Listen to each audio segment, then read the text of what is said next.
북미 정상회담이 오는 12일 싱가포르 센토사 섬의 카펠라 호텔에서 열린다고 미국 백악관이 공식 발표했습니다. 트럼프 대통령은 북한과 협상이 잘 되고 있고 매우 중요한 며칠이 될 것이라고 말했습니다. 카펠라 호텔 주변은 일찌감치 통제가 시작됐습니다. 경찰들이 호텔 주변을 순찰하기 시작했고 호텔 측은 회담 다음 주인 18일까지 예약을 받지 않는다고 했습니다. 싱가포르 정부는 회담 전후로 공항에 다른 항공기의 이착륙을 일시 제한하기로 했습니다. 문재인 대통령이 국립대전현충원에서 열린 현충일 추념식에서 남북 관계가 개선되면 비무장지대 유해 발굴을 우선적으로 추진하겠다고 했습니다. 문 대통령은 취임 이후 처음으로 천안함과 연평해전 전사자 묘역 등도 참배했습니다. 서울시장 선거 야권 후보인 김문수, 안철수 후보의 측근들이 서로 비난을 퍼부으며 단일화가 사실상 무산될 상황입니다. JTBC가 한국갤럽에 의뢰해 실시한 서울시장 여론조사에선 박원순 더불어민주당 후보의 지지율이 53.9%로 1위를 기록했습니다. 안철수 바른미래당 후보 17.3%, 김문수 자유한국당 후보 13.7%로 조사됐는데 오늘 오후 공개된 타 기관 조사에선 오차 범위 안에서 김문수 후보가 안철수 후보보다 더 높게 나타났습니다. 한나라당에 이어 자유한국당의 또 다른 전신인 새누리당도 매크로를 이용해서 가짜뉴스를 퍼뜨렸다는 의혹이 나왔습니다. 민주당은 관련 내용을 검찰에 고발하겠다고 밝혔습니다. 지난해 주요 재벌 지주회사가 계열사에서 거둔 브랜드 사용료가 1조 원을 넘었습니다. 총수 일가가 지배하는 지주회사가 손쉽게 수익을 챙긴다는 지적에 공정위는 기업들이 관련 내용을 제대로 공시했는지 조사할 계획입니다. 경기도 시흥시의 물왕저수지입니다. 농업용수로 사용된다는 물에 물고기 사체가 둥둥 떠다니고 있는데요. 말로는 호수공원을 조성하겠다며 수년째 방치 중인 이곳을 밀착 카메라에 담았습니다. 월드컵 어디서 볼 텐가?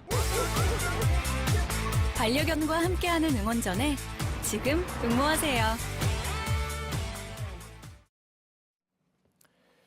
시청자 여러분, JTBC 뉴스룸을 시작하겠습니다. 미국 백악관은 오는 12일 북미 정상회담이 싱가포르의 센토사 섬 카펠라 호텔에서 열린다고 공식 발표했습니다. 전날 우리 시간 오전 10시로 회담 시작 시간을 발표한 데 이어서 순차적으로 장소를 공개하는 형식을 취했습니다. 이로써 역사상 첫 북미 정상회담은 본격적인 카운트다운에 들어갔습니다. 워싱턴의 김현기 특파원입니다. 샌더스 백악관 대변인은 트위터를 통해 카펠라 호텔이 북미회담 장소가 됐다고 밝혔습니다. 카펠라 호텔은 싱가포르 본토와 700m가량의 다리로 이어져 있는 면적 4.71km제곱미터의 연륙도인 센토사 섬에 있습니다. 본토와 연결된 다리와 모노레일 등을 차단하면 외부에서의 진입이 사실상 불가능한 지역입니다. 미국 언론들은 김정은 위원장의 경호와 보안을 최우선시한 북한의 강한 요청에 따른 것이라고 지적했습니다. 센토사 섬과 더불어 특별 행사구역으로 지정된 샹그릴라 호텔은 트럼프 대통령의 숙소로 유력하게 거론되고 있습니다. 교도통신은 싱가포르 실무회담 북측 대표를 맡은 김창선 국무위원회 부장이 오늘 오전 베이징에 도착했다며 김정은 위원장의 숙소와 의전 교섭 등을 끝냈을 가능성을 보도했습니다. 현지 시간 5일 아침 트위터에서 싱가포르 회담이 뭔가 큰일의 출발점이 될 것이라고 강조했던 트럼프 대통령은 오후 백악관 행사에서도 매우 중요한 며칠이 될 것이라고 말했습니다. North Korea looks like it's moving along very well. A lot of relationship being built, a lot of negotiation going on even before the trip. But it looks like it's coming along fine. We'll see what happens. 트럼프 대통령이 말한 중요한 며칠을 두곤 싱가포르 회담이 연장될 수 있다는 해석과 단순히 회담까지 남은 날짜를 지칭한 것이란 엇갈린 분석이 나옵니다. 트럼프 대통령은 조만간 외교안보 핵심 관계자들을 총소집해 최종적인 의견 조율에 나설 것으로 전해졌습니다. 워싱턴에서 JTBC 김현기입니다. 회담장으로 결정된 싱가포르 카펠라 호텔은 벌써부터 통제가 시작됐습니다. 어제까지 보이지 않던 경찰도 오늘부터 투입돼서 순찰을 돌기 시작했다고 하는데 현장에 유선희 기자가 나가 있습니다. 자, 유선희 기자. 지금 센토사 섬 안쪽에 들어가 있는 거죠? 저 뒤쪽에 멀리 보이는 것이 카펠라 호텔입니까? 네, 카펠라 호텔은 이곳 센토사 섬 전체 안에서도 이렇게 가장 높은 지대에 자리를 하고 있습니다. 그렇기 때문에 항공기를 타지 않고서는 전경을 보기가 상당히 어렵습니다. 너무 또 가까이에 가면 아래쪽에 수풀이 우거져 있기 때문에 호텔이 보이지가 않고 이렇게 어느 정도 거리를 둬야지만이 부분적으로 호텔이 드러나게 됩니다. 호텔 주변이 현재 완전히 통제가 되고 있기 때문에 현재로서는 지금 이 자리가 카펠라 호텔을 가장 가까이에서 보여드리고 있는 자리입니다. 예, 여러모로 봐서 보안에는 굉장히 좋은 위치인 것 같은데, 자, 통제가 시작됐다고 전해드렸습니다. 그러면 호텔 안으로는 지금 취재진은 못 들어가는 건가요? 네, 저희가 오늘 들어가 보려고 했는데 호텔 입구에서부터 직원들이 일일이 찾아온 목적을 확인하고 체크를 했습니다. 또 큰 가방을 갖고 온 사람들의 경우에는 그 가방을 직접 열어서 내부를 확인하는 모습까지 볼 수가 있었습니다. 호텔 측은 회담 전후뿐만 아니라 다음 주 월요일인 18일까지 예약을 전혀 받지 않겠다고 밝힌 상황입니다. 예, 자, 회담 당일 또 회담 앞두고 통제가 더 심해질 것 같습니다. 카펠라 호텔 주변뿐만이 아니라 아예 그 호텔이 들어가 있는 센토사 섬 자체가 통제될 가능성도 있겠군요.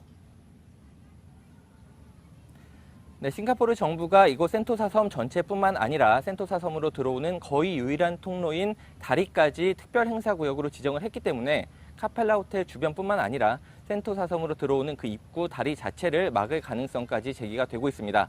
허가받지 않은 인원은 아예 센토사 섬에도 들어올 수가 없게 될 수 있다는 겁니다.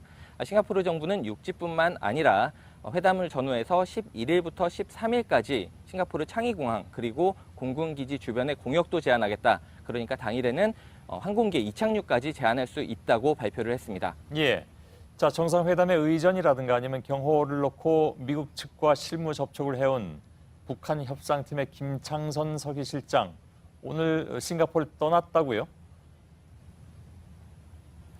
네, 김창선 서기실장 오늘 오전에 싱가포르를 떠나서 중국 베이징에 도착을 했습니다.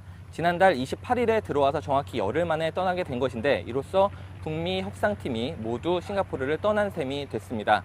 현지에서는 북미 협상팀이 모두 떠난 만큼 의전과 경호 문제에 있어서는 아주 세부적인 부분까지 모두 논의가 끝난 것으로 보고 있습니다. 예, 그 싱가포르 외교장관이 내일부터 평양을 방문한다는 얘기가 있죠. 이건 뭐 사전 협의를 위해서겠죠, 물론. 네, 싱가포르 발라 크리시난 외교장관이 북한 이용호 외무상의 초청을 받아서 내일과 모레 공식적으로 평양을 방문한다는 현지 보도가 나왔습니다. 발라 크리시난 장관 같은 경우에는 최근에 미국을 방문해서 폼페이오 국무장관도 만난 적이 있습니다. 그 때문에 북미 정상회담을 위한 마지막 조율을 위해서 평양을 갈 거라는 관측이 나오고 있습니다. 예, 센토사 섬에 들어가 있는 유선희 기자였습니다. 회담이 열릴 카펠라 호텔뿐만이 아니라 북미 정상이 묵을 숙소와 취재진이 상주할 미디어 센터 등에도 세계의 이목이 집중될 수밖에 없습니다. 도시 전체가 하나의 거대한 회담장이 될 싱가포르의 모습을 정리해봤습니다. 이선화 기자입니다. 싱가포르는 서울보다 조금 넓은 697제곱킬로미터입니다. 이 중 회담이 열릴 센토사 섬은 이 4.7제곱킬로미터 정도 되는 작은 휴양지로 이 본섬으로부터 800여 미터 떨어져 있습니다. 섬으로 들어가는 방법은 다리 외에 케이블카 그리고 모노레일이 있습니다. 하지만 정상회담이 열리는 동안 이 다리는 막히고 케이블카와 모노레일도 운행을 멈출 걸로 보입니다. 이 경호와 보안을 유지하기에 최상의 조건인 겁니다. 특히 카펠라 호텔은 이 센토사 섬 내에서도 고지대에 위치하고 있는 데다 주변도 모두 숲풀이어서 이 진입로만 차단하면 노출 걱정은 전혀 할 필요가 없는 이 사실상의 요새입니다. 호텔 내부엔 미팅룸이 마련돼 있습니다. 만약 정상 만찬이 진행된다면 연회장을 재정비해서 사용할 걸로 보입니다. 센토사 섬과 함께 특별 행사구역으로 지정된 이 샹그릴라 호텔은 트럼프 대통령의 숙소로 거론됩니다. 회담장과는 차로 20분 거리입니다. 김정은 위원장의 숙소는 여전히 오리무중인 가운데 이 플러턴이나 세인트 레지스 같은 호텔 등이 거론되고 있습니다. 회담장에서 9km 정도 떨어진 미디어 센터는 원래 F1 자동차 경주가 매년 열리는 경기장입니다. 그래서 보시다시피 전체를 프레스 센터로 탈바꿈하기 위한 공사가 한창 진행 중인데 아직 제 모습을 갖추지 못한 이곳에 이미 전 세계 3천여 명의 취재진이 등록을 마친 상태입니다. JTBC 이선아입니다. 예, 싱가포르 북미 실무팀의 뒷얘기도 일부 나왔는데 양측의 의사결정 과정이 정반대였다고 하는군요. 북측은 일일이 사전 보고를 했고 미국 측은 일부러 보고를 하지 않은 것도 있다는 추측이 나왔습니다. 이유는 바로 트럼프 미 대통령의 트위터 때문이었습니다. 이지은 기자입니다. 북한 실무팀은 작은 것 하나라도 평양 상부의 승인을 반드시 받아야 했다. CNN 등 주요 외신은 여러 소식통을 인용해 이가 지전하며 어떤 합의에 도달하기 전에 하루 이틀씩 협의가 잠시 중단됐다고 했습니다. 미국 측이 카펠라 호텔로 정하자고 했을 때도 북측은 상당 기간 답을 주지 않았습니다. 또 수송과 의전 등을 두고서도 김정은 위원장의 재가를 받는데 상당한 시간을 썼다는 겁니다. 반면 미국 실무팀 조 헤이긴 백악관 부비서실장은 세부 조율이 끝나지 않은 사안은 되도록 트럼프 대통령에 보고하지 않았을 것이라고 추정했습니다. 트위터에 성급히 올리지 않을까 우려했다는 겁니다. 북미 양측은 이런 우여곡절 끝에 4차례의 실무회담을 마쳤습니다. 트럼프 대통령이 공언했던 햄버거 식사의 가능성과 김 위원장의 전용기 루트 확보 방안, 도보다리 산책과 같은 이벤트 연출 등에 대한 논의가 거의 마무리됐을 것이란 분석입니다. 이동에 쓰일 수행 지원 차량도 일부 확정됐을 것이라는 관측입니다. 싱가포르 정부가 차량 4대를 도로교통법의 예외 대상으로 정했기 때문입니다. 현지 일간 스트레이트 타임스는 관련 차량은 방탄 기능이 갖춰진 BMW 세단 시리즈라고 전했습니다. 미 대통령 전용인 캐딜락 리무진과 김 위원장의 전용인 벤츠 차량 외에 수행 및 경호 차량의 호위 등을 지원할 수도 있습니다. JTBC 이지은입니다. 북한 김정은 위원장이 사전에 해외 출장을 공개하고 떠나는 것은 이번이 처음입니다. 그동안 중국은 다녀와서 공개됐었죠. 그러다 보니까 북한은 경호와 보안에 각별히 신경을 쓰는 모습입니다. 김 위원장이 언제 어떻게 누구와 함께 싱가포르로 이동할 것인지는 철저히 베일에 가려져 있습니다. 신진 기자. 지난달 초 중국 김정은 위원장은 비밀리에 중국 다롄에 갔습니다. 북한 매체를 통해 방문 사실을 밝힌 건 평양에 도착한 뒤였습니다. 이번 싱가포르행은 김 위원장이 미리 공개된 해외 출장을 가는 첫 사례입니다. 트럼프 대통령의 경우 전용기인 에어포스원을 이용하고 현지 시간으로 10일 밤 11시에 싱가포르에 도착한다는 사실을 밝혔지만 김 위원장은 모든 것이 보안입니다. 이동수단으로는 전용기인 참매 1호가 유력하지만 다른 비행기 이용 가능성도 나옵니다. 앞서 일본 산케이 신문은 김 위원장이 탄 비행기가 납치되거나 사이버 공격을 당할 수 있다고 보도했습니다. 그런 이유로 일각에서는 비행 경로에 위치한 중국이 전투기 등을 이용한 특별 호위를 준비하고 있다는 소식도 나오고 있습니다. 김 위원장의 현지 숙소는 플로턴과 세인트 레지스 호텔이 거론됩니다. 하지만 이 역시 김 위원장이 모습을 드러내기 전까지는 철저히 비밀에 붙여질 것으로 보입니다. 수행단에는 비서실장 격인 김여정 노동당 제1부부장이 들어갈 가능성이 큽니다. 김 제1부부장은 지난 3월 북중 정상회담 당시 평양에 남았는데 5월에 열린 2차 회담 때는 김 위원장을 수행했습니다. 이 밖에 김영철 통전부장, 최선희 외무상 부상 등이 함께할 걸로 예상됩니다. 평양에는 사실상의 2인자인 최용해 국무위원회 부위원장이 남아서 지도부 공백을 메울 것으로 보입니다.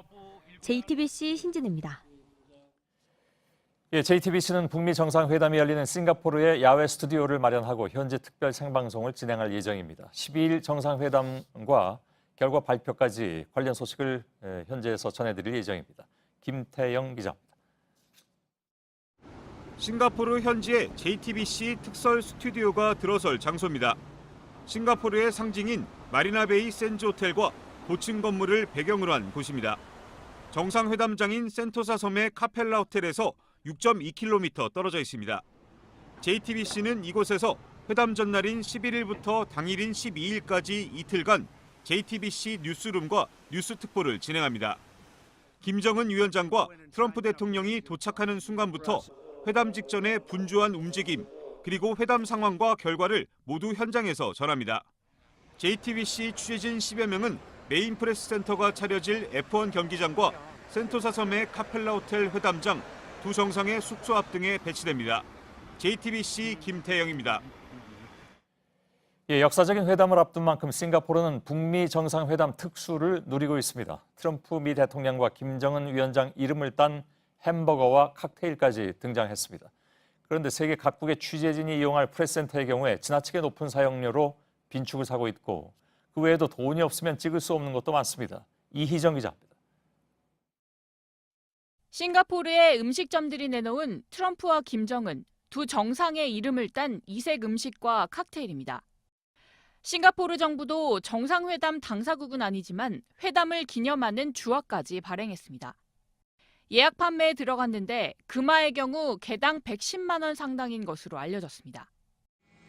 현지 언론에 따르면 호텔들도 객실 예약이 쇄도하면서 일부 호텔은 평소 30만 원대였던 하루 숙박비가 160만 원대까지 오르기도 했습니다.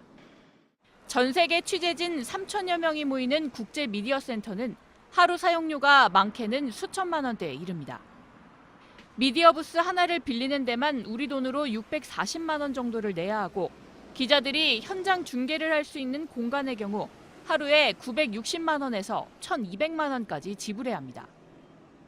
G7 등 다른 국제회의와 비교하면 턱없이 높은 금액입니다. 그러다 보니 현지에선 도를 넘어선 정상회담 특수라는 비난도 나오고 있습니다. JTBC 이희정입니다. 문재인 대통령이 현충일 추념식에 참석해서 남북관계가 개선되면 비무장지대 유해 발굴을 우선 추진하겠다고 밝혔습니다. 이번 추념식은 천안함 46용사부터 최근 순직한 소방공무원 묘역까지 조성돼 있는 대전 현충원에서 열렸습니다. 이성대 기자입니다. 문재인 대통령이 허리를 숙여 국가유공자증을 수여합니다. 지난해 말 시민을 구하려다 아파트에서 추락해 순직한 정현호 경위의 어린 아들입니다. 문 대통령은 지난 3월 불의의 사고로 순직한 소방공무원 추모식에도 참석해 유족에게 태극기를 전달했습니다. 국가유공자의 진정한 예우는 국가유공자와 유족들이 자부심을 가질 수 있을 때 비로소 완성됩니다. 문 대통령은 대선 후보 시절에 이어 천안함 46용사와 연평도 포격도발 전사자 묘역에도 참배했습니다. 현직 대통령으론 처음으로 김기혁 중사 등이 묻힌 무연고 묘지도 찾았습니다. 문 대통령은 유해 발굴 사업에 박차를 가하기로 했습니다. 남북 관계가 개선되면 비무장지대의 유해 발굴을 우선적으로 추진하겠습니다. 정부 주최 추념식이 대전현충원에서 열린 건 1999년 이후 처음입니다. 군경묘역이 많은 서울현충원과 달리 독도 의용수비대와 소방공무원, 그리고 세월호 교사 등 의인들의 묘역까지 조성돼 있습니다. 청와대는 다양한 분야에서 나라를 위해 희생한 분들을 기리는 의미라고 밝혔습니다. JTBC 이성대입니다. 지방선거가 일주일 남았습니다. 내일 모레부터 사전투표가 시작되기 때문에 후보 단일화 시한은 사실상 내일까지로 볼 수가 있죠. 서울시장 야권 후보 단일화는 줄곧 거론돼 왔지만 현재로선 가능성이 거의 없어 보입니다. 김문수, 안철수 두 후보 모두 서로에게 양보를 요구하고 있는데 두 후보의 측근들끼리 문자 메시지로 거친 설전을 주고받고 인터넷상에서 서로를 비난하는 등 감정의 골도 깊어진 상태입니다. 이서준 기자입니다. 자유한국당 김문수 후보와 바른미래당 안철수 후보의 서울시장 야당 후보 단일화는 결국 무산 가능성이 커졌습니다.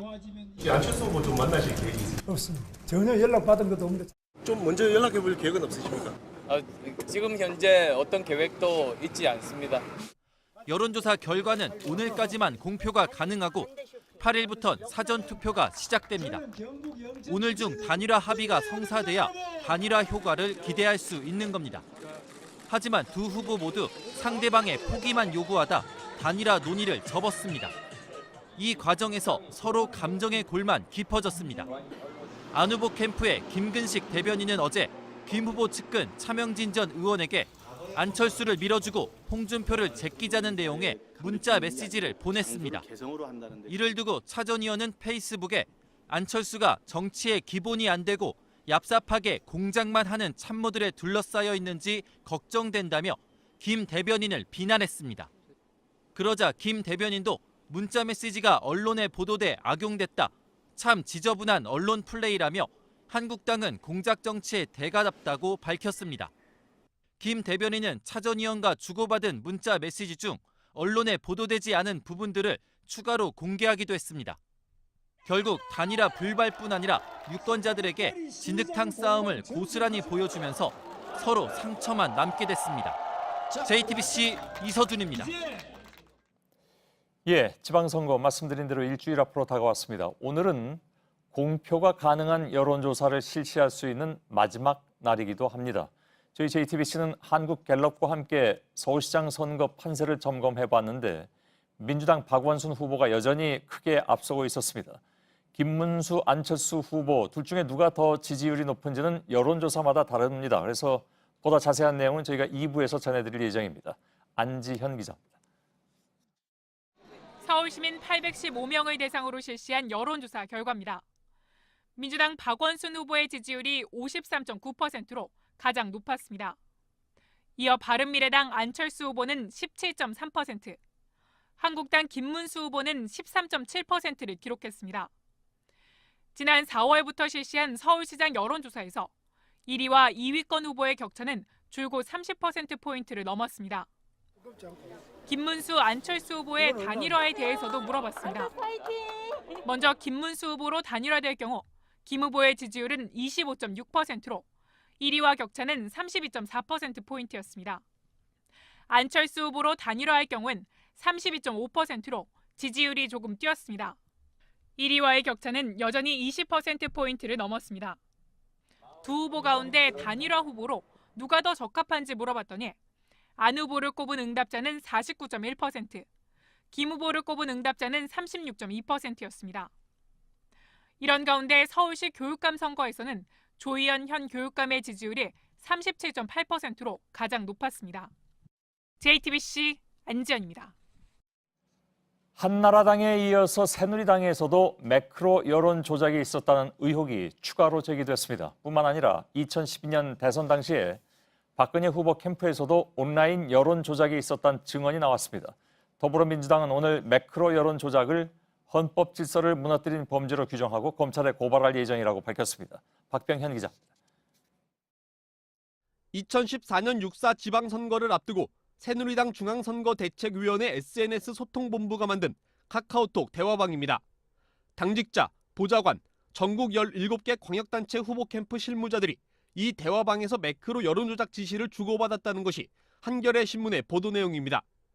대화방을 보면 매크로 프로그램을 활용한 정황이 나옵니다. 극우 커뮤니티 일베 게시글을 퍼뜨리자는 주문이 나오면 각 선거 캠프 담당자들이 2, 3분 내에 40개 완료했다 등의 답을 했다는 겁니다. 한겨레는 광역단체 후보 캠프 실무자의 말을 인용해 지시가 내려진 직후 확산 작업을 완료할 수 있었던 건 매크로를 썼기 때문이라고 보도했습니다. JTBC 취재 결과 2012년 박근혜 새누리당 후보 캠프에서도 온라인 여론 조작이 있었던 것으로 나타났습니다. 프로그램을 돌려가지고 트위터 리트윗 횟수가 수백 회에서 거의 1000회 가깝게 프로그램에 의해서 돌아갔습니다. 더불어민주당은 한나라당 여론조작 사건을 검찰에 고발하겠다고 밝혔습니다. JTBC 박병현입니다. 예, 과거 한나라당이 2007년 대선 등에서 불법 매크로 프로그램을 이용해서 포털 사이트 여론 조작을 시도했다는 의혹과 관련해서 경찰도 사실관계 확인에 나섰습니다. 서울지방경찰청 드루킹 수사팀은 의혹을 제기한 당사자 접촉 등을 시작했다고 밝혔습니다. 경찰은 관련 기사의 댓글에 기계적 수단이 쓰인 흔적이 있는지, 공소시효는 언제까지인지 등을 확인할 계획입니다. 신호를 기다리는 앞차를 들이받고 일부러 3차례나 더 들이받은 만취한 운전자가 붙잡혔습니다. 피해 차량에는 1살과 2살 된 아이 2명 등 일가족이 타고 있었습니다. 당시 영상이 온라인에 퍼지면서 여론이 들끓고 있습니다. 구석찬 기자입니다. 55살 최모 씨의 1톤 트럭이 신호 대기 중인 승용차를 들이받습니다. 승용차 운전자 30살 김모 씨가 내려 말을 거는 순간 후진을 하는가 싶더니 돌진, 또 돌진, 3번이나 더 추돌합니다. 피해 차량에 탄 김 씨의 부인과 1살, 2살 된 딸은 비명을 지릅니다. 출동한 경찰도 역부족입니다. 몸으로라도 막아야 되겠다는 생각이 든 거예요. 뒤에 애가 타고 있으니까 공포였고. 이 과정에서 김 씨와 김 씨 아내는 전치 3주의 부상을 입었습니다. 최 씨는 이곳에서 1차 사고를 낸 뒤 500m를 더 달아나 2차 사고까지 냈습니다. 막다른 길에 가서야 검거된 최 씨는 혈중 알코올 농도 0.206%의 만취 상태였습니다. 대리운전을 해왔는데 화장실이 급해서 화장실 갔다가 왔는데 그 이후로는 그 기억이 잘 나지 않는다고 진술을 하고 있습니다. 경찰은 일단 특수상해 등의 혐의로 최 씨를 입건했습니다. 하지만 사고 장면이 담긴 블랙박스 영상이 인터넷을 통해 알려지면서 구속 수사를 요구하는 목소리가 커지고 있습니다. JTBC 구석찬입니다. 네, 어제 경북 영천 새마을금고에 강도가 들었던 소식 전해드렸죠. 돈을 훔쳐서 달아났다가 6시간 만에 붙잡혔는데 직원을 협박해 돈을 빼앗고 직원을 가두고 도망가기까지 1분 40초밖에 안 걸렸습니다. 범행 현장을 담은 CCTV를 보시죠. 윤두열 기자입니다. 모자와 마스크를 쓴 남성이 은행 창구를 훌쩍 뛰어넘습니다. 곧바로 여직원에게가 흉기를 들이댑니다. 뒤에 앉아있던 남자 직원에게 자루 하나를 던지며 돈을 담으라고 말합니다. 창구에 있던 현금을 모두 담자 직원 2명을 사무실 안에 가둡니다. 의자로 문을 막은 뒤 서둘러 달아납니다. 새마을금고에 들어와 돈을 빼앗아 나가기까지 불과 1분 40초밖에 걸리지 않았습니다. 밖으로 나와선 준비해둔 트럭에 올랐습니다. 행선지는 대구 동구에 있는 자신의 집이었습니다. 경찰은 어젯밤 8시쯤 이 집에 숨어있던 37살 S씨를 붙잡았습니다. 돈 어디다 쓰러 가셨어요? S씨가 강탈한 돈은 2천만 원이었는데 검거 당시 740만 원만 남아 있었습니다. 경찰 조사 결과 S씨는 빚 독촉에 시달리다 범행을 결심한 것으로 드러났습니다. 사전에 해당 새마을금고에 몇 번 들러 인적이 드물고 직원이 적다는 것도 확인했습니다.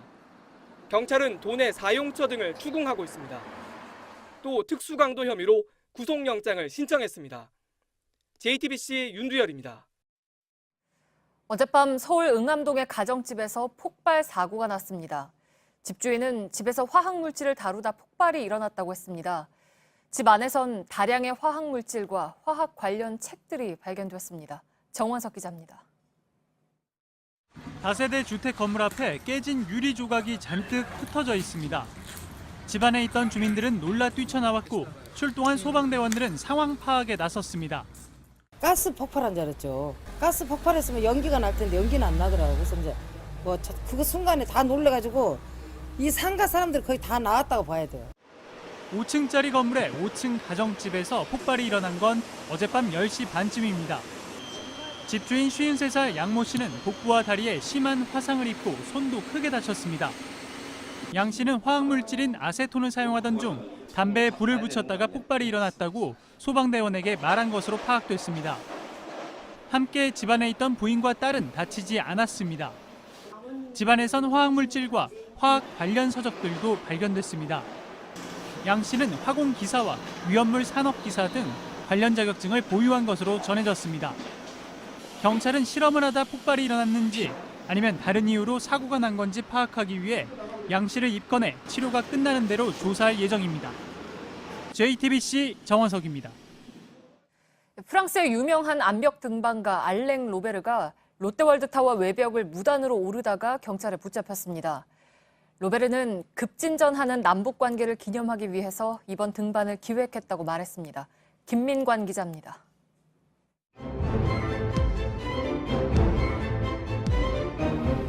영화 속 한 장면이 아닌 실제 상황입니다. 프랑스의 고층 건물 등반가 알랭 로베르가 오전 7시 54분 맨손으로 외벽을 오르기 시작했습니다. 동료들이 보안 요원의 주의를 끄는 틈을 탔습니다. 출발 2시간 만에 75층까지 올랐습니다. 이 지점에서 기다리던 안전 요원이 설득했고 준비된 장비에 옮겨 타고 꼭대기로 이동했습니다. 등반 이유도 밝혔습니다. Amazing and historical. It's peace in between South Korea and North Korea. 맨손으로 이 건물 등정에 나선 사람은 이전에도 2명이 있었습니다.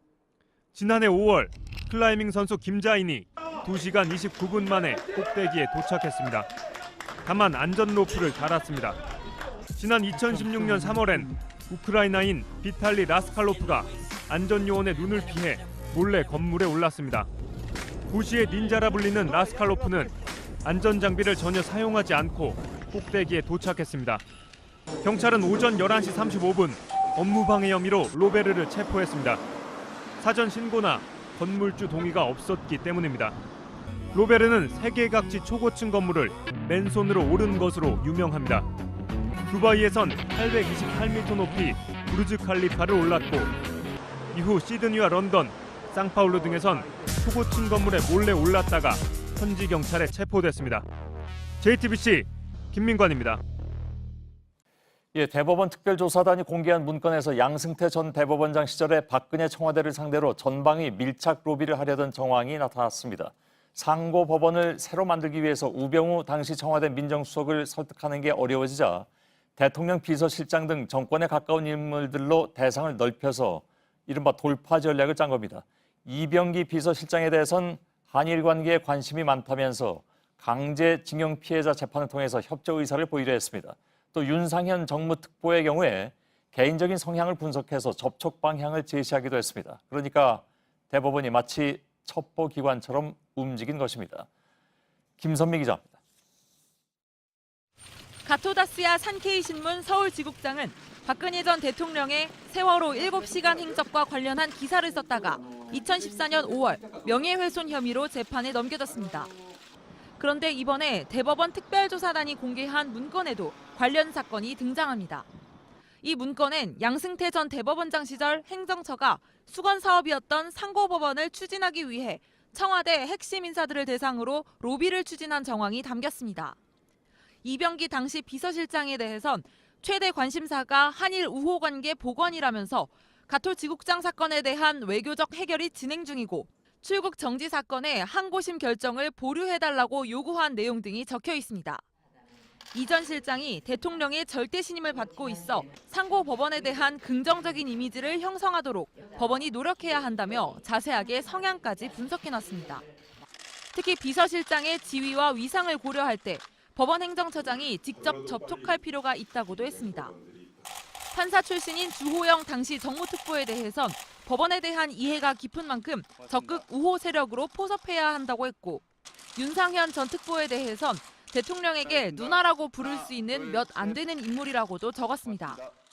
사법부가 마치 정보기관처럼 정보를 수집하고 청와대 고위직을 대상으로 전방위 밀착 로비를 기획한 정황이 문건 곳곳에 드러나 있습니다.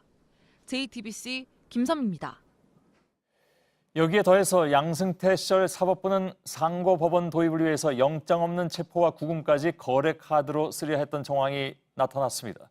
인권 시계를 1970년대 유신 시절로 되돌리려 한 것입니다. 한민영 기자입니다.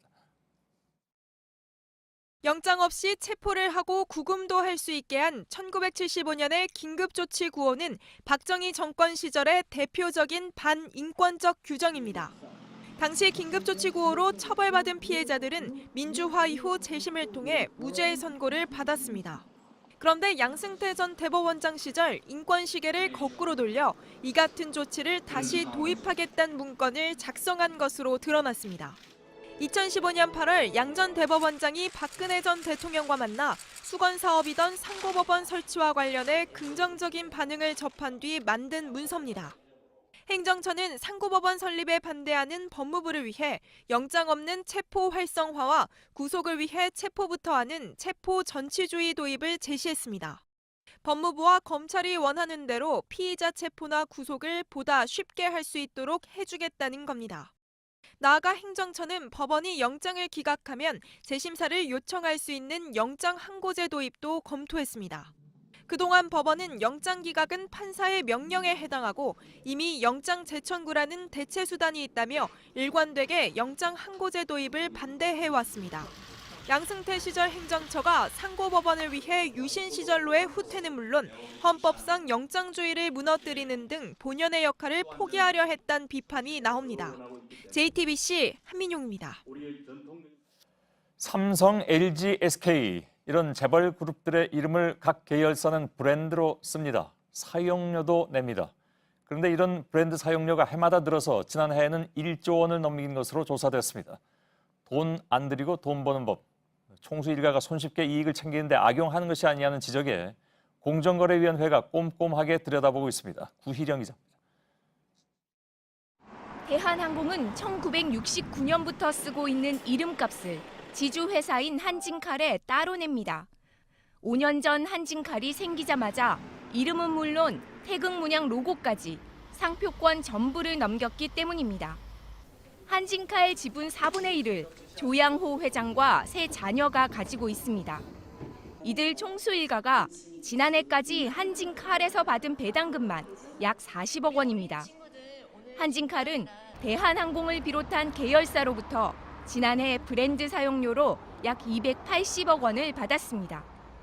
이런 식으로 계열사에게 브랜드 사용료를 받는 대기업이 해마다 늘고 있습니다. 전체 사용료 규모도 점점 커져서 지난해 1조 원을 넘겼습니다. 하지만 사용료가 적절한지 따질 기준이 없고 규제할 수단도 마땅치 않아 문제라는 지적이 많습니다. 사용료를 걷는 건 지주회사나 총수일가 지분이 높은 회사입니다. 공정거래위원회는 총수일가가 손쉽게 이익을 챙기는데 브랜드 사용료를 악용하는 건 아닌지 들여다보고 있습니다. 계열사 간의 상표권 사용 거래 현황을 해마다 5월 31일 공시하도록 관련 규정도 고쳤습니다. 지난달 처음 적용한 이 규정대로 대기업이 제대로 공시했는지도 따져볼 예정입니다. JTBC 구희령입니다. 스톤 브레인, 영어지만 한국식 조어입니다. 이런 말이 왜 나왔는지를 알면 좀 씁쓸해집니다. 부산은행이 2015년 신입행원 채용 과정에서 최종 합격자 76명 가운데 13명의 점수를 조작한 것으로 드러났습니다. 은행 측은 청탁을 받은 지원자 중에 일부의 서류에 SB라는 글자를 적어두었다고 합니다. 검찰은 어제 재판에서 이 SB가 돌머리를 뜻하는 스톤 브레인의 약자라고 설명했습니다. 배승주 기자입니다.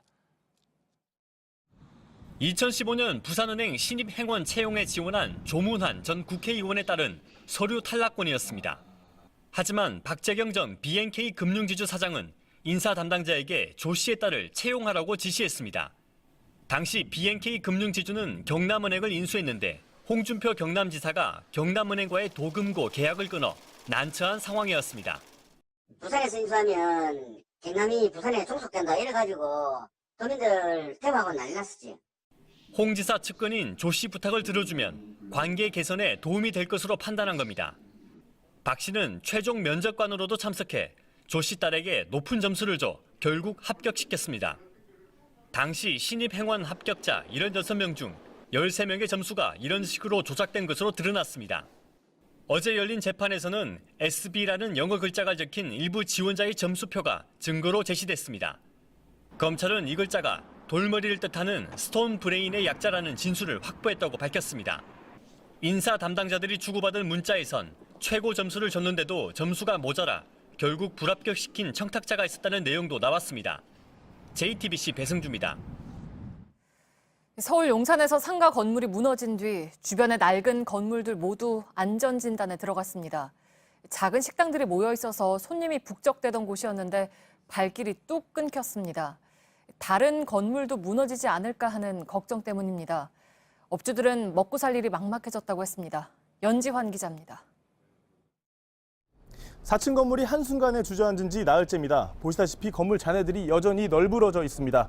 유명 칼국수집이 자리 잡고 있어서 이 골목을 따라 점심시간만 되면 사람들이 빼곡하게 줄을 서 있었습니다.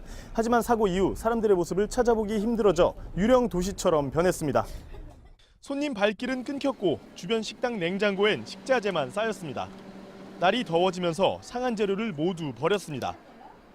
손해를 가늠하기 어렵지만 하소연할 데가 없습니다. 엊그저께 하나 버리고 어제 하나 버리고 반찬이고 노원에. 사고 현장 주변 식당들은 출입금지 팻말이 붙었습니다. 업주들은 삶의 터전을 떠나지도 그렇다고 다시 문을 열 엄두도 내지 못하고 있습니다. 여전히 추가 붕괴 우려가 있기 때문입니다. 사고 현장 바로 옆 건물입니다. 건물 곳곳에 틈이 이렇게 갈라져 있고 살짝만 손을 갖다 대도 건물 외벽이 쉽게 떨어집니다. 시멘트 덩어리는 머리 위에 위태롭게 매달려 있습니다. 문을 다시 열어도 손님이 찾아올지 걱정입니다.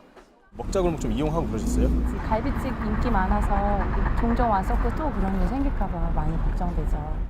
이곳에서 생활과 영업을 함께 이어가던 상인들은 옷가지만 챙겨 여관으로 대피했습니다. 못 들어가지고 여관에서 잔다니까. 난 장사 못해. 붕괴 원인이 아직 명확치 않고 시공사와 구청은 책임 피하기에 급급합니다. 피해는 남겨진 상인들 몫입니다. JTBC 연지환입니다. 6월 초순인데 벌써 기온이 30도를 훌쩍 넘었습니다. 영남 내륙과 강원 동해안은 폭염주의보가 내려졌습니다. 내일도 오늘만큼 덥겠습니다. 조승현 기자입니다. 모터보트가 시원하게 파도를 가릅니다. 아직 개장도 하기 전인 해수욕장은 아이들 차지가 됐습니다. 냉탕과 온탕을 오가듯 물놀이와 모래찜질을 번갈아 하느라 정신이 없습니다. 도심을 벗어나 탁 트인 바다에서 신이 나긴 어른도 마찬가지입니다. 바람이 불긴 하는데 따뜻하고 되게 좋은 것 같아요. 태닝할 수도 있고. 오늘 영남 내륙과 강원 동해안에 폭염주의보가 발효됐습니다. 강원 양양군 영덕리와 경북 영천시 신영면에서 무인 관측기에 찍힌 최고 기온은 33.5도까지 올랐습니다. 강원도엔 올해 첫 폭염특보가 내려졌습니다. 대구는 어제 하루를 빼고 이달 들어 계속 30도를 넘었습니다. 초여름부터 심상치 않은 더위에 대구 도심 속 그늘막은 지난해 35곳에서 올해 88곳으로 늘어났습니다. 구름 없이 맑은 날씨에 강한 햇빛이 그대로 내리쬐면서 전국적으로 자외선 지수가 치솟았습니다. 영남 남부 지역엔 오존주의보가 발령됐고 수도권은 하루 종일 미세먼지 농도가 나쁨 수준이었습니다. 내일도 오늘과 비슷하거나 조금 더 덥겠습니다. 경남을 제외한 대부분 지역의 낮 기온이 30도 안팎으로 오릅니다. 모레는 낮 기온이 조금 내려가 평년 기온을 회복하고 일요일엔 전국에 비가 내릴 전망입니다. JTBC 조승현입니다. 분화들 라당스, 우리말로 춤의 영예란 뜻입니다. 무용계의 아카데미상으로 불릴 만큼 최고 권위의 상입니다. 우리 발레리나 박세은이 최고 여성 무용수상을 받았습니다. 우리 무용수가 이 상을 받은 건 4번째입니다. 오광춘 기자입니다. 파리 오페라 발레단이 내놓은 한여름밤의 꿈. 박세은이 우아한 몸짓으로 무대를 수놓습니다. 1669년 설립돼 가장 오랜 역사를 자랑하는 파리 오페라 발레단. 박세은은 제1무용수로 활동하고 있습니다. 동양인으로 유럽 무대에 서는 것도 드문 일인데 올 한 해 전 세계 여성 무용수 중 최고의 연기를 펼친 발레리나로 뽑혔습니다. 파리 오페라 발레단이 내놓은 보석 3부작 중 다이아몬드에서 주역으로 연기한 게 눈에 띄었습니다. 러시아에서 열린 부누아 드 라당스, 올해로 27년째를 맞이한 이 시상식에서 우리 무용수가 상을 받은 건 강수진, 김주원, 김기민에 이어 4번째입니다. 박세은은 4대 발레 콩쿠르 가운데 3곳에서 입상했고 2011년 파리 오페라 발레단에 진출했습니다. 준단원에서 출발했지만 1년 만에 정단원이 됐고 최근엔 제1무용수로 활약하고 있습니다. 박세은은 한국 언론과 인터뷰에서 한계를 깨는 일들이 많아 용기가 생겼다고 말했습니다. JTBC 오광춘입니다. 미국 스포츠계에 또다시 반트럼프 바람이 일고 있습니다. 트럼프 대통령이 국민 의례를 거부했던 미식축구 선수들과 여전히 갈등을 빚으며 슈퍼볼 우승팀을 백악관으로 초청하는 행사를 취소했기 때문입니다. NBA 농구 스타들은 우승을 해도 백악관에 안 가겠다고 했습니다. 강신우 기자입니다. 백악관의 슈퍼볼 우승팀 축하 행사. 2015년엔 선수들이 가득했다면 지난해엔 빈자리가 많았습니다. 지난해 트럼프 대통령에 반대하는 일부 선수들이 행사에 불참하면서 이런 풍경이 연출됐는데 올해는 또 달랐습니다. 우승팀 필라델피아를 축하하는 자리엔 선수단이 아닌 해병 군악대가 채웠습니다. 선수 몇몇이 백악관 참석을 거부하자 트럼프 대통령이 아예 선수단 모두를 초청하지 않은 겁니다. We respect our flag and we always proudly stand for the national anthem. We always will stand for the national anthem. 2년 전 미식축구 선수들 일부는 미국 국가가 연주될 때 무릎을 꿇으며 인종차별에 항의하는 시위를 했습니다. 트럼프 대통령은 이를 못마땅하게 여겼습니다. 국민 의례를 거부하는 선수는 해고해야 한다고 말해 선수들의 반발을 샀습니다. 그 앙금이 아직까지 남아 결국 슈퍼볼 우승팀 초청 행사가 취소되는 사태로 이어진 겁니다. 미국 스포츠계는 발끈하고 나섰습니다. I mean, I know no matter who wins this series, no one's no one wants to invite anyway. So. 챔피언 결정전이 한창인 프로농구 NBN에선 르브론 제임스, 스테판 커리 등 스타들까지 나서 백악관 축하 행사를 거부하겠다고 선언했습니다. JTBC 강신호입니다. 미국의 대표적인 미인 선발 대회인 미스 아메리카가 100여 년 동안 이어온 전통을 깨겠다고 했습니다. 올해 대회에선 수영복과 이브닝 드레스 심사를 하지 않고 외모가 아닌 사회적인 역할을 어떻게 해나갈지 소신을 평가할 거라고 했습니다. 부소현 특파원입니다. 미인 대회의 상징처럼 여겨져 왔던 수영복과 이브닝 드레스. 1921년 첫 대회부터 이어져 온 주요 심사 항목입니다. 올해 미스 아메리카 출전자는 이 두 의상을 입을 필요가 없습니다. 수영복 심사는 출전자와 심사위원단 간의 실시간 대화로 대체됩니다. 이브닝 드레스는 각자의 개성을 표현한 옷으로 대신합니다. 공적 역할을 수행하는 미스 아메리카로서의 활동과 소신을 심사 기준으로 삼겠다는 겁니다. We are no longer a pageant, we are a competition. We will no longer judge our candidates on their outward physical appearance. 미스 아메리카 우승자 출신으로는 처음으로 조직위원장이 된 칼슨은 성상품화 논란을 빚어온 수영복 심사 퇴출을 시사해왔습니다. 미국 언론들은 사회 전반으로 확대된 미투 캠페인이 미스 아메리카의 변화를 이끌었다고 보도했습니다. 미인 대회 수영복 심사에 대한 꾸준한 논란으로 미스 월드는 2014년, 미스 틴 USA는 2016년 수영복 심사를 폐지시켰습니다. 미인의 새로운 정의를 예고한 미스 아메리카 선발대회는 오는 9월 뉴저지주 애틀랜틱 시티에서 열립니다. 로스앤젤레스에서 JTBC 부소연입니다. 서울 김포공항과 일본 도쿄 하네다 공항을 오가는 일본 항공 자레 기내식 용기에 전범기 디자인이 쓰인 것으로 확인됐다고 서경덕 성신여대 교수가 밝혔습니다. 서 교수가 제보를 받아 확인한 결과 잘은 몇 년 전부터 코셔밀이란 유대교식 기내식의 플라스틱 덮개에 전범기 문양을 새겨 넣었습니다. 서 교수는 이 항공사에 항의 메일을 2번 보냈고 빨리 시정하지 않으면 불매운동을 벌일 것이라고 했습니다. 오늘 아침 8시 55분쯤 전남 여수시 돌산읍의 한 주택 다용도실에서 LPG 가스가 폭발했습니다. 이 사고로 집안에 있던 77살 이모 씨와 41살 전모 씨 모녀가 1, 2도 화상을 입고 병원에서 치료받고 있습니다. 경찰과 소방당국은 가스레인지에서 가스가 새어나와 폭발한 것으로 보고 사고 원인을 조사하고 있습니다. 중국에서 공자 가문의 술로 유명한 공부가주와 발음이 비슷한 공보가주에 대해서 이 이름으로 더 이상 판매할 수 없다는 법원 결정이 나왔습니다. 서울중앙지법은 공부가주를 수입하는 업체가 공보가주 판매사를 상대로 낸 상표권 관련 가처분 신청에서 이같이 판단했습니다.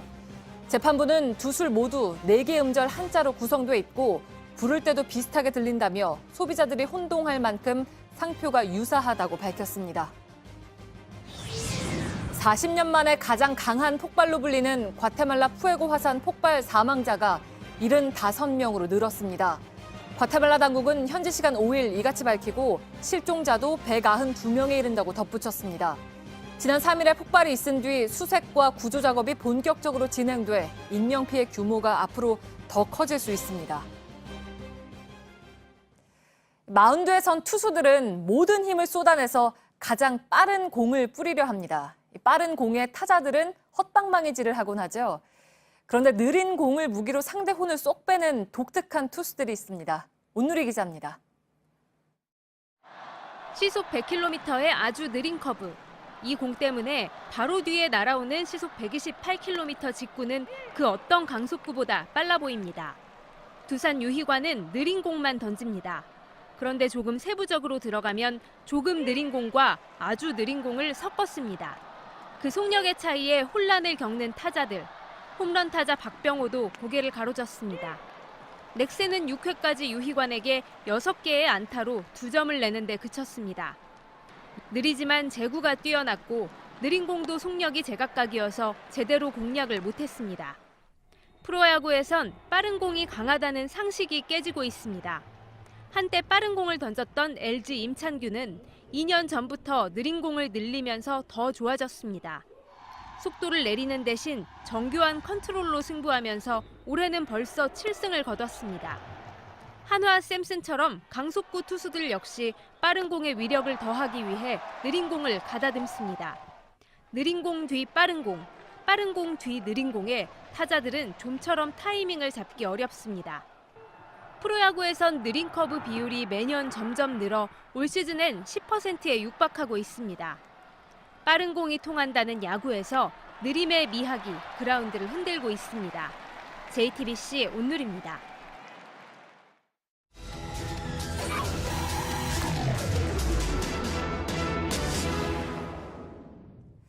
호수공원을 만들겠다더니 수년째 방치되고 있는 저수지가 있습니다. 이 저수지 물의 용도는 농업 용수라는데 죽은 물고기들이 떠다니고 최근엔 생활 하수까지 흘러들고 있습니다.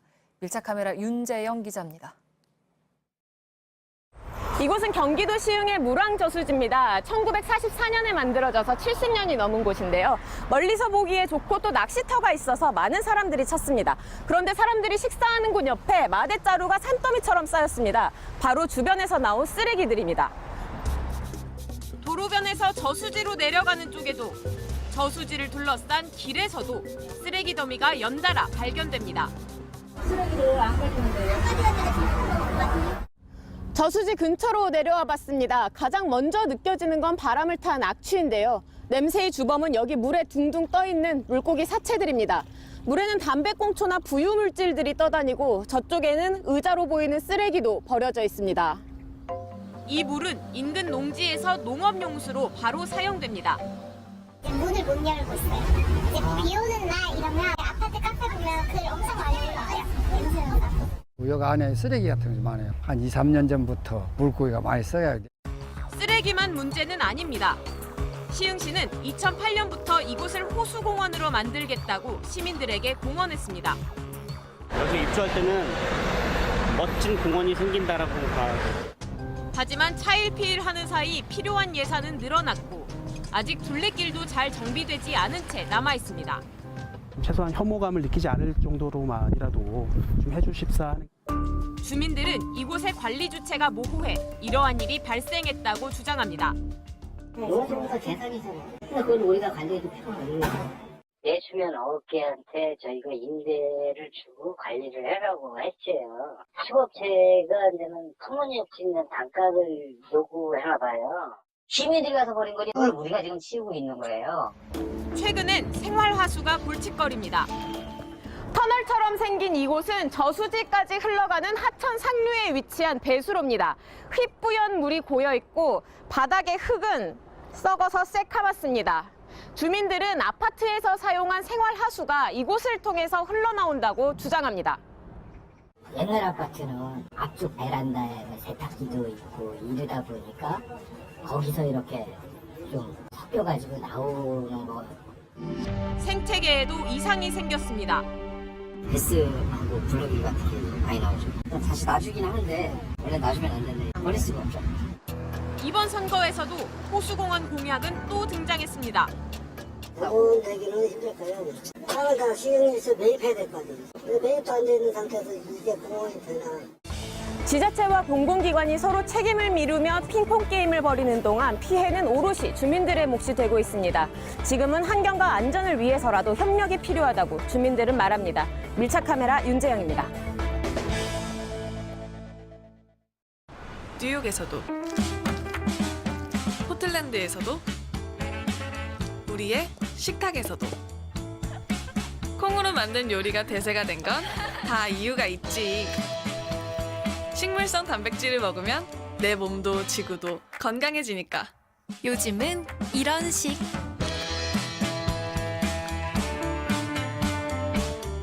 나를 위해, 지구를 위해. 바른 먹거리 풀무원.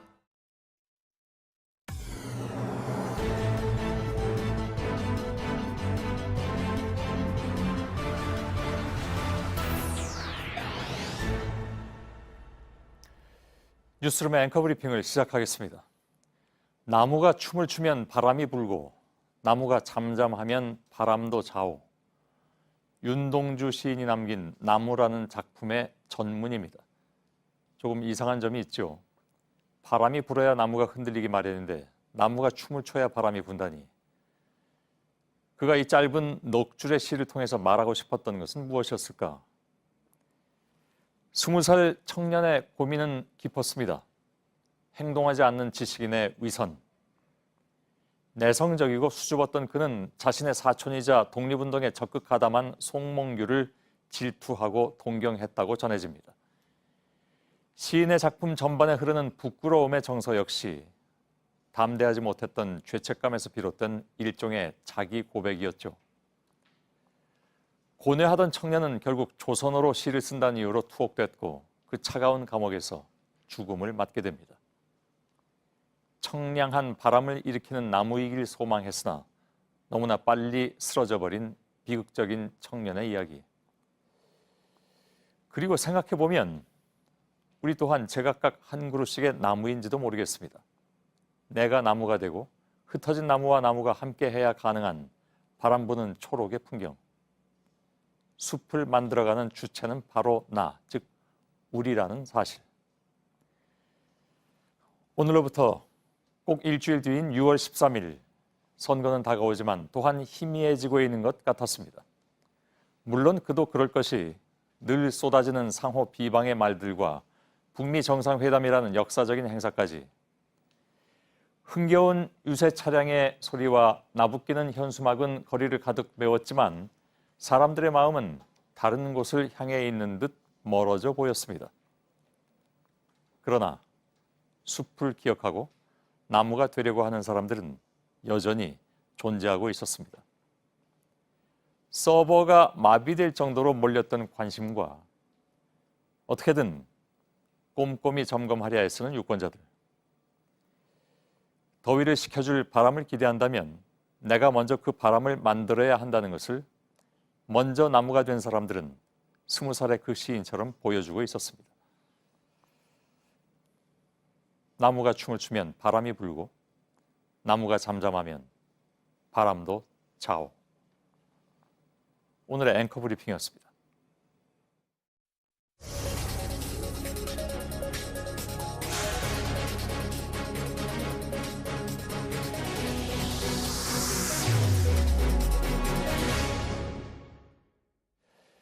저희 JTBC는 지방선거를 앞둔 지역 민심을 직접 알아보기 위해서 6.13 민심버스라는 코너도 준비를 했습니다. 취재기자들이 직접 버스를 타고 전국의 관심 지역을 누비는 그런 코너인데 오늘 그 첫 순서로 저희 민심버스가 경상남도를 찾았습니다.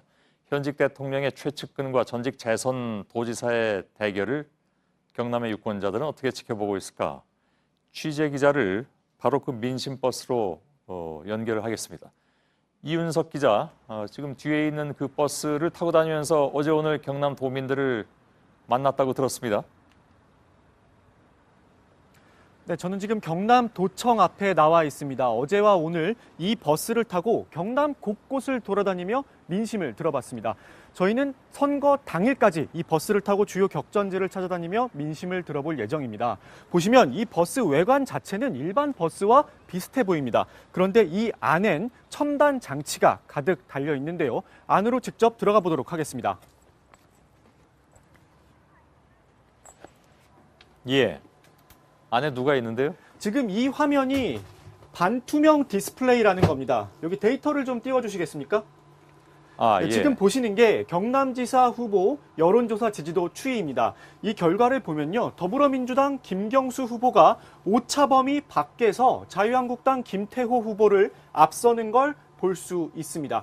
김경수 후보는 선거 당일이 되면 이 격차가 더 벌어질 것이라고 주장하고 있고 김태호 후보는 숨은 보수 표심이 많기 때문에 오히려 선거 당일은 역전이 가능하다라고 주장을 하고 있습니다.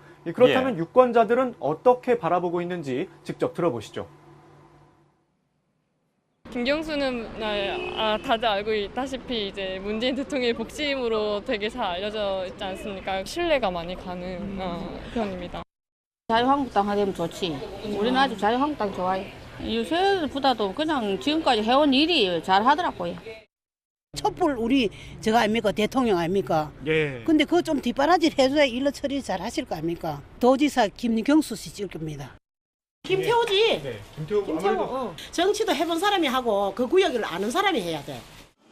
지역 현안이 무엇인지도 물어봤습니다. 일자리 경제 제일 그거 하다 아이가. 그거 발전해 애들이 지금 살기가 얼마나 힘드는지 모른다. 대기업도 힘드니까 솔직히 뭐 호주머니에 돈이 안 나오죠. 또 요새 뭐 애들 낳고 애 키우기도 힘들고 하니까. 대기업들이 나가니까 지금 중소기업도 다 같이 나가는 거거든요. 거기에 대해서 좀 정부가 좀 도와줘야 되지 않나. 저희의 바람은 그거죠. 예, 잘 들었습니다. 6.13 민심버스니까 그만큼 민심을 많이 들으려고 노력한 티는 많이 납니다. 그래서 뭐랄까요, 제각각의 다양한 의견들이 다 들어왔는데 무엇보다도 지금 이 지역은 뭐 많은 분들이 아시는 것처럼 경제 문제가 굉장히 큰 이슈입니다. 그러니까 조선업도 마찬가지고요. 후보들은 지역 경제에 대해서 뭐라고 얘기를 하고 있습니까? 네, 후보들을 직접 만나봤더니 이 지역 경제 살리기에 상당히 신경을 쓰는 모습이었습니다. 다만 지역 경제를 살리는데 여야, 그러니까 어느 편이 더 유리하느냐를 놓고서는 정반대의 주장을 펼쳤는데요. 직접 들어보시겠습니다. 경남 경제가 살아남기가 어렵습니다. 그런 차원에서 정부와 대통령의 협조가 대단히 중요하다 이렇게 말씀을 드렸습니다. 도지사를 제가 2번 했습니다. 야당의 협조와 여당의 협조를 동시에 협력을 이끌어낼 수 있기 때문에 저는 그게 더 강점이고. 자, 이윤석 기자 잘 들었는데요. 민심버스는 내일은 그럼 어디로 갑니까? 내일은 버스가 직접 제주도를 갈 수는 없어서 저희가 남쪽 끝에 바다에 가 있을 예정인데요. 지금 취재기자가 제주도로 출발을 한 상태입니다. 그래서 제주도에서 민심을 듣고 있는데요. 제주도의 소식을 전해드릴 예정입니다. 예, 제주도로 간 기자는 최수연 기자죠? 예, 알겠습니다. 예, 맞습니다. 이윤석 기자 잘 들었습니다. 자, 앞서 저희가 1부에서 저희 JTBC하고 한국갤럽의 서울시장 여론조사 결과를 전해드린 바가 있습니다. 그런데 이제 또 다른 방송사들이 이 17개 광역단체장 선거 여론조사를 했는데 오늘 오후에 그게 이제 공개가 됐습니다. 다 합쳐서 이제 오늘 이후에는 여론조사 결과를 발표를 못하기 때문에 오늘 좀 총정리를 해야 될 텐데 좀 엇갈린 부분도 좀 있는 것 같습니다. 안지영 기자가 나와 있습니다. 자, 앞서 저희들이 보여드린 여론조사 결과에는 서울시장은 민주당의 박원순 후보가 앞서 있고 2위권에 현재 김문수 후보, 안철수 후보가 여론조사마다 좀 엎치락뒤치락 하는 것 같습니다. 오차범위 내긴 하지만. 네, 그렇습니다. 예. 1위 후보는 박원순 후보였는데 2위권 후보는 여론조사 기간마다 조금 달랐습니다. 예. 앞서 보셨듯이 JTBC와 한국갤럽의 여론조사 결과에서는 안철수 후보가 17.3%, 김문수 후보가 13.7%로 물론 오차범위 내지만 안철수 후보가 더 높게 나왔습니다. 예. 그런데 오늘 오후 공개된 이 지상파 3사의 여론조사 결과를 보면 김문수 후보가 13.6%, 안철수 후보가 10.7%로 물론 오차범위 내지만 김문수 후보가 더 높게 나왔습니다. 예. 여기서 이제 오차범위 내기 때문에 순위를 얘기할 수는 없다면서요? 맞습니다. 같은 2위권이지만 그 안에서 지지율이 좀 더 높게 나온 겁니다. 예. 수도권의 다른 지역은 어떻습니까? 네, 계속해서 지상파 3사의 여론조사 결과 보실 텐데요. 이 수도권 가운데서도 16년간 보수 정당이 집권했던 경기도 지역을 보겠습니다. 이 민주당 이재명 후보가 48.6%였고요. 한국당 남경필 후보는 19.4%였습니다. 예. 이 3위권은 바른미래당의 김영환 후보가 1.9%, 정의당 이용우 후보는 1.1%로 나왔습니다. 예. 오늘 발표된 광역단체장 여론조사 중에서 이 전국 17곳 가운데 민주당 후보가 1위를 기록한 곳은 보시다시피 14곳이었습니다. 그렇군요. 이 자유한국당은 경북 한 곳에서 1위를 기록했고 이 무소속은 제주 한 곳에서 이렇게 1위를 기록했고요. 경합 지역은 바로 대구 지역이었습니다. 예. 이 대구 지역은 전국에서 가장 격차가 적었는데요. 오차범위 내에서 민주당과 한국당 후보가 치열한 접전을 벌이고 있는 것으로 집계됐습니다. 예. 대구하고 제주가 관심 지역이 됐습니다. 좀 자세히 살펴볼까요? 아마 그 제주의 무소속은 현 도지사 원희룡 후보를 얘기하는 겁니까? 네, 맞습니다. 예. 먼저 대구 경북 지역을 살펴보면요. 이 자유한국당과 그 전신인 새누리당, 한나라당 등이 20년 넘게 압승을 거뒀던 지역인데 이번에 대구 TK 지역에서 민주당 후보와 한국당 후보가 접전을 벌이고 있는 겁니다. 오차범위 내네요. 네. 보시다시피 권영진 후보가 28.3%, 민주당 임대훈 후보는 26.4%로 두 후보 간 격차는 1.9%포인트에 그쳤습니다. 예. 제주는 이제 지난번에 저희 여론조사를 보면 오차범위 내에서 접전이었습니다. 맞습니다. 이번 조사에서 격차가 어떻게 됐습니까?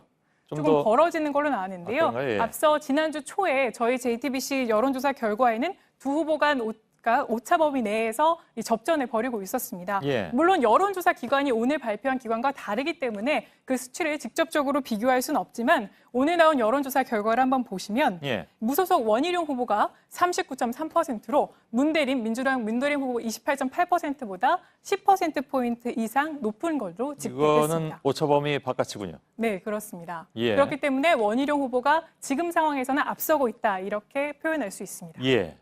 자, 이제 오늘 이후에는 발표 못 하잖아요. 그죠? 오늘 이후에는 이제 조사한 결과를 발표할 수 없는 거고요. 조사는 하지만. 네. 예, 예. 알겠습니다. 안지현 기자였습니다.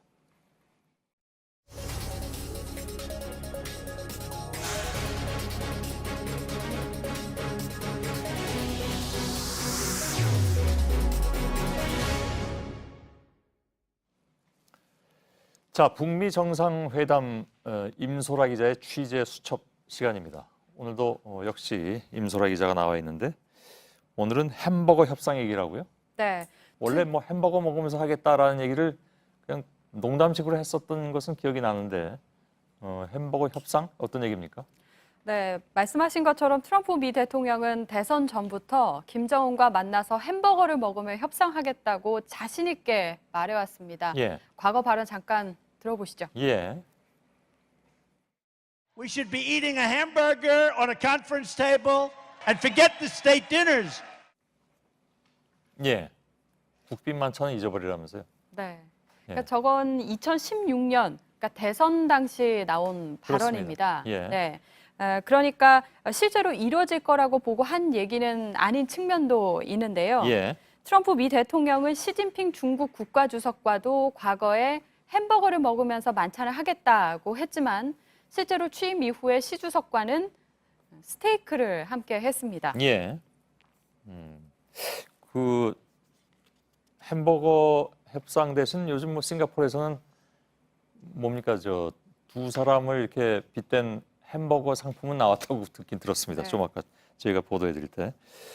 자, 트럼프 대통령이 실제로 정상 간 식사를 햄버거를 한 적이 근데 있긴 있습니까? 네, 있습니다. 아, 있습니까? 네. 예. 네, 지난해 트럼프 미 대통령이 일본을 방문했을 때 아베 신조 총리와 골프장에서 햄버거로 식사를 함께 한 적이 있습니다. 예. 그러니까 격식을 차리지 않아도 되는 아주 가까운 사이라는 걸 보여주려 했던 건데요. 예. 맥도날드나 버거킹 같은 유명 프랜차이즈 제품은 아니었고 수제 햄버거였습니다. 예. 일각에서는 미국의 대표적인 패스트푸드인 햄버거를 고리로 북미 두 정상이 북한의 개혁 개방 문제를 자연스럽게 논의할 수 있지 않겠냐 이런 전망도 나오긴 합니다. 예. 아무튼 햄버거는 앵간히 좋아하는 것 같긴 합니다. 근데 저 왜 데니스 로드맨 있잖아요. 네. NBA 스타. 북한에 몇 번 갔었죠. 네. 이번에 어디 갈 거라는 얘기도 나오던데 그건 무슨 얘기입니까? 그러니까 12일 싱가포르에서 회담이 열리기 전에 예. 데니스 로드먼이 도착할 거다라고 미국 현지에? 언론이 예. 보도를 하고 있습니다. 그런데 무슨 역할이 있는지는 정확히 알려진 게 없습니다. 예. 네. 아, 그런가요? 네. 근데 그럼 트럼프 대통령하고도 이 사람은 가까운 사이라면서요? 네, 맞습니다. 지난 대선에서 트럼프 지지 선언을 했었고요. 예. 그가 진행하던 쇼 프로그램에도 출연한 적이 있습니다. 예. 그러니까 두 정상 모두와 친분을 갖고 있는 전 세계적으로도 굉장히 드문 인물인데요. 예. 뉴욕 포스트라는 미 언론에선 김정은과 트럼프 사이의 서먹한 분위기를 깨는 역할을 하는 것이 불가능한 일은 아니다라고 전하기도 했습니다. 아, 이 로드먼이? 네. 예. 그럼 예를 들면 뭐 만찬장에 깜짝 손님으로 나타난다든가 뭐 이런 걸까요? 네, 정보는 없지만 현재 그런 추측은 굉장히 많이 나오고 있습니다. 예. 글쎄요. 알겠습니다. 다음 어떤 내용입니까? 네, 이른바 정상국가를 지향하는 북한이 최근 외국 언론사에 상당히 개방적인 모습을 보여주고 있는데요. 예. 얼마 전 김정은 위원장과 러시아 라브로프 외무장관의 접견을 취재한 러시아 방송사 기자가 마치 밀착 카메라를 촬영하듯이 만든 영상이 화제입니다. 예. 이게 그러니까 저 리모델링 했다는 백화원 영빈관 여기를 찍은 거라면서요? 네. 예. 그리고 영상에는요, 이른바 B컷이라고 할 수 있는 김여정 부위원장의 아주 자연스러운 모습이 담겨 있는데요. 예. 잠깐 보시죠. 그럴까요?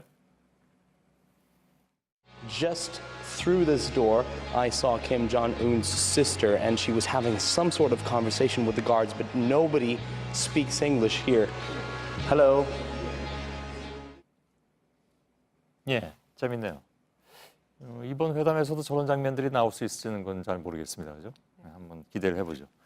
임소라의 취재 수첩이었습니다. 수고하셨습니다.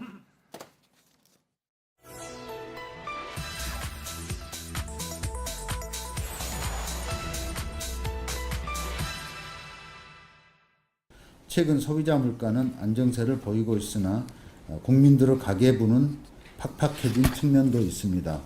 물가는 50% 가까이 올라 저소득층의 실질적인 소득은 감소하고 있습니다. 서울의 냉면값이 10%가 올라서 9,000원을 육박한다는 뉴스가 오늘 화제였습니다. 온라인에서는 물가가 많이 올랐다, 꼭 그렇지 않다, 체감하는 정도에 따라서 의견이 제각각입니다. 정부와 야당에서 나오는 반응도 사뭇 다릅니다. 이번 지방선거에서도 물가가 이슈 가운데 하나입니다. 이렇게 엇갈린 해석이 나오는 이유가 뭔지, 또 뭐가 맞는지 팩트체크해서 확인을 해보겠습니다. 오대영 기자, 정부는 팍팍해진 측면이 있다라면서도 안정세라는 표현을 썼죠? 네, 안정세라고 하는 그 지표가 바로 소비자 물가 지수입니다. 네. 우리가 일상생활에서 쓰는 상품이나 아니면 서비스 같은 것들의 가격 변동을 나타내는데 네. 460개 품목으로 나눠서 가중치를 반영해서 계산을 합니다. 네, 그러니까 매일 접해야 하는 물품들일 텐데 실제로 식당을 가보면 좀 값이 오르지 않았습니까? 안정세가 맞긴 맞습니까? 총론에서는 맞습니다. 소비자 물가 지수는 5월 기준으로 전년 대비해서 1.5% 올랐습니다. 4월의 증가율이 1.6, 3월이 1.3, 2월이 1.4. 그러니까 계속해서 최근 1%대를 유지하고 있는 거죠. 지난해 5월에는 2%였고 8월에 2.6%였습니다. 네, 그러니까 지난해보다는 상승폭이 좀 줄었군요. 그렇습니다. 이번에는 소비자 물가 지수를 품목별로 나눈 통계청의 다른 자료를 보겠습니다. 네. 식료품에 해당하는 농축수산물이 2.7% 올랐습니다. 공업제품은 1.6%, 서비스도 1.7% 상승을 했습니다. 상품과 집세 모두 올랐습니다. 유일하게 떨어진 건 전기, 수도, 가스입니다. 3.3% 하락했습니다. 이 지수는 가중평균치입니다. 주로 거시경제를 판단하는 목적으로 쓰인다고 합니다. 네, 그러니까 농축산물이 주로 올랐는데 근데 사람마다, 집집마다 주로 사는 물품이 좀 다를 거잖아요. 네, 그래서 지수로 보는 물가와 사람들이 피부로 느끼는 물가의 차이가 있을 수밖에 없습니다. 네, 그러니까 평균이 만들어내는 통계의 착시다라고 볼 수가 있는데 그러면 50% 올랐다라고 말하는 야당의 주장에는 근거가 있습니까? 그런 수치는 저희가 찾기는 어려웠습니다. 네. 다만 개별 품목으로 40에서 50% 정도 오른 품목은 있습니다. 네. 감자가 대표적인데요. 지난해 같은 달에 비해서 59%가 올랐습니다. 고춧가루도 43%, 묵값도 45%가량 상승했습니다. 반면에 달걀이 39%, 팝 22% 정도가 떨어졌습니다. 그래서 농축수산물 평균이 2.7%가 된 건데요. 전문가의 설명 들어보겠습니다. 네. 사람들이 다 평균적인 수준으로 살지 않기 때문에 그런 거예요. 장바구니 물가가 많이 올랐다. 근데 평균을 하면은 그냥 물가 상승은 안정돼 있다. 그렇다고 한다면 장바구니 물가에 주로 이제 영향을 받는 서민들의 경우는 마우성이 나는데 물가 지수는 그걸 반영하지 못하고 있다라고 얘기하겠죠. 네, 그러니까 뭐 평균치로 볼 거냐 아니면 개별 품목으로 볼 거냐 이 차인데 어떻게 봐야 하는 건가요? 일률적으로 말씀드리기 어려운 게 말씀하신 대로 사람마다 소비 행태가 제각각입니다. 네. 단 하나 말씀드릴 수 있는 건 평균치만을 보는 것도 몇몇 품목만을 떼어서 보는 것도 우리 경제의 모습을 온전하게 다 담기는 어렵다는 전문가들의 설명입니다. 네, 지금 선거 유세에서 물가 얘기가 계속 나오는데 참고가 좀 많이 됐습니다. 팩트체크 오대영 기자였습니다.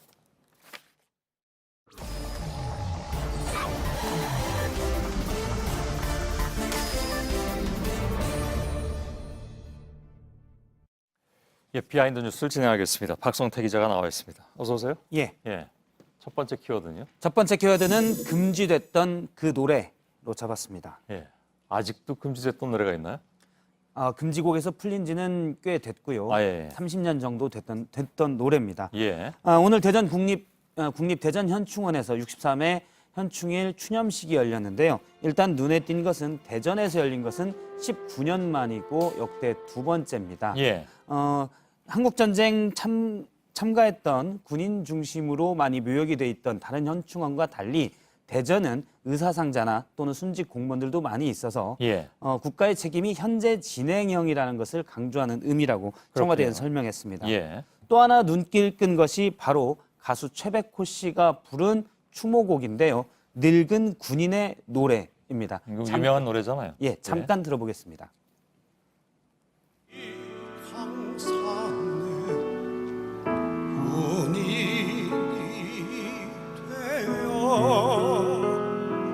다시 못 흘러간 내 청춘. 예. 역시 뭐 최백호 씨답게 멋지게 잘 부르네요. 예. 보통 저 노래 부를 땐 기운이 쭉 빠진 채로 부르곤 했는데. 예. 예. 아무튼 예. 애환과 힘이 같이 느껴지는 노래였는데요. 예. 김민기 씨 노래죠 원래는. 예, 그렇습니다. 김민기 씨가 1976년에 당시 군 복무 중에 만든 노래입니다. 예. 당시 군 PX에서 제대를 앞둔 선임 하사관이 막걸리 2마를 사가지고 내 얘기를 좀 들어봐라. 본인의 군생활 30년 얘기를 하고 이 얘기를 노래로 만들어달라 해서 만든 노래입니다. 그래서 예. 가사 중에 어언 30년이라는 부분이 나오고요. 예. 2년 뒤인 1978년에 가수 양희은 씨의 앨범에 수록되면서 공개가 됐는데 공개되자마자 국방부 장관이 당시 지정한 금지곡 1호가 됩니다. 군 사기 저하를 이유로 금지했었고요. 예. 하지만 이 노래는 80년대 민주화운동 현장에서 많이 불렸었고 결국 87년 6월 항쟁 이후에 금지곡에서 해제가 됐습니다. 예. 국방부 장관이 사기 저하라는 이유로 금지곡으로 지정을 했었지만 실제 이제 해제된 뒤에도 장성들이 술을 꽤 마신 뒤에 이 노래를 가장 많이 불렀다라는 목격담도 전해지고 있습니다. 아, 그런가요? 예, 그리고 최백호 씨가 노랫말과 곡조에 맞는 음색으로 잘 표현을 했는데 이 추모식을 기획한 측에서 먼저 선곡을 하고 이 노래를 최백호 씨에게 이 노래로 하자라고 했는데 실제로 최백호 씨는 노래를 배우면서 불렸다고 합니다. 그래서 예. 상당히 신경을 많이 썼다고 합니다. 예. 정말 오랜만에 듣는 노래긴 합니다. 예. 두 번째 키워드는요? 두 번째 키워드는 새의 날개 재해석으로 잡았습니다. 새의 날개. 예. 예. 또 동물이 등장하는군요. 예, 새가 등장을 했는데요. 최근 자유한국당의 울산시당의 선거운동 모습을 잠깐 보도록 하겠습니다. 예. 옆 앞에 선거운동원들이 팻말을 걸고 있는데요. 사람을 찾습니다로 돼 있습니다. 사람을 찾습니다의 얼굴은 물음표가 돼 있고 밑에 이력들이 나오는데 과거 자유한국당의 전신인 새누리당, 한나라당의 주요 직책을 맡았던 인사들입니다. 예. 우측 맨 끝에는 이명박 후보 경호대장 전력이 있다, 경력이 있다 이런 표현도. 이 사람들이 어디 갔다는 얘기인가요? 찾고 있는 걸 보면? 예, 그렇습니다. 예. 지금 저렇게 운동을 한 것은 과거에는 새누리당, 지금 자유한국당의 전신인 새누리당 이력으로 활동했는데 지금은 울산 지역 일부 구청장에 민주당 후보들이 돼 있다면서 이른바 철새 논란을 비꼰 겁니다. 예. 물론 생각이 바뀌었을 수도 있고 그렇긴 한데 여러 가지 다양한 이유가 다들 있잖아요, 그죠? 예, 그렇습니다.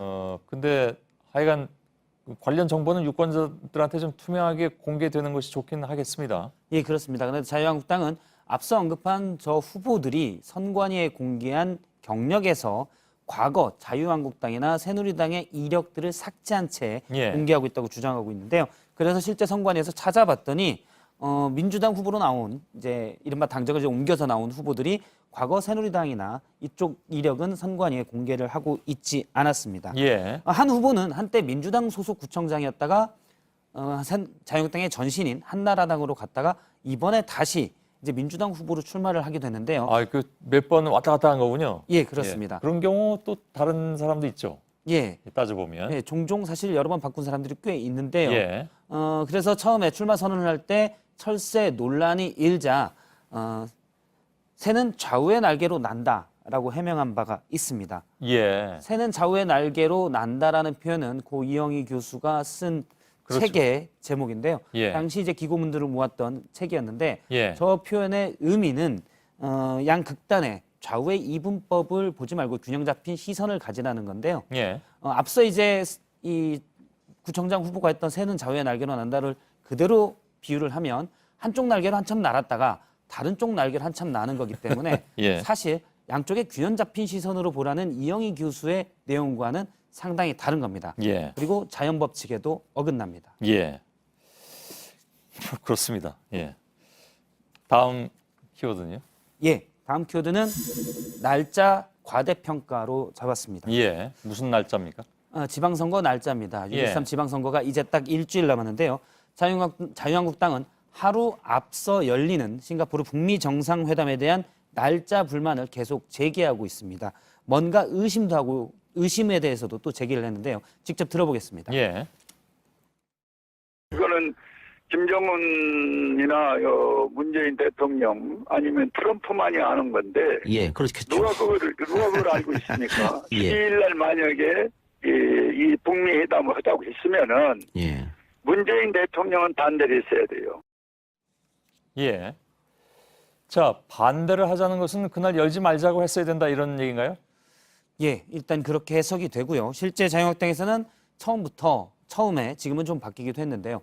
북한과의 정상회담을 열지 말아야 한다. 북한의 위장평화쇼다라는 주장도 계속 했었기 때문에 예. 날짜가 좋지 않으니 날짜를 바꿔야 된다는 주장도 충분히 가능할 것으로 보입니다. 예. 자유한국당에서는 또 여러 번 남북 정상회담 또 이어지는 북미 정상회담에 대한 중재 노력들이 지방선거에 영향을 주려는 것이다 라고 해석해서 주장하기도 했습니다. 예. 하지만 북미 정상회담은 우리나라뿐만이 아니라 외신들도 주요 뉴스로 연일 각 뉴스에서 관련 소식들이 톱뉴스로 보도가 되고 있습니다. 그만큼 역사적인 사건이라는 건데요.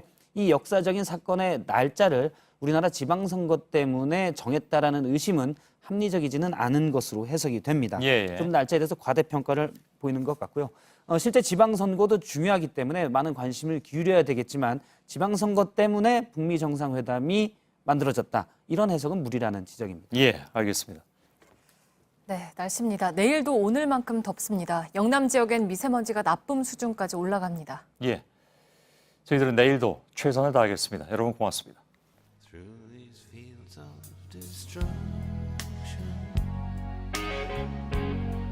Baptisms of fire. I've witnessed your son.